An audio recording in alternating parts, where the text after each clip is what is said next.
Alustaks pigem sellest, et tänapäeval inimesed väga sageli söövad sõna otseses mõttes mitte liigi omast toitu, sest nii-öelda metafoorina võib öelda, et me mitte keegi meist ei ole disainitud, eks ju, tarbima pappi või plastikut igapäevase toidu osana.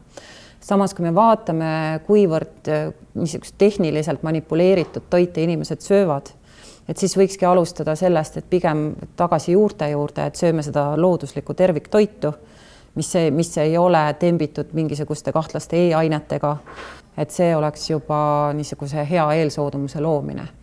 Nüüd edasi, kui me räägime nendest sõna otseses mõttes immuunreaktiivsetest toiduvalkudest, siis üks kõige olulisem neist on kindlasti gluteen.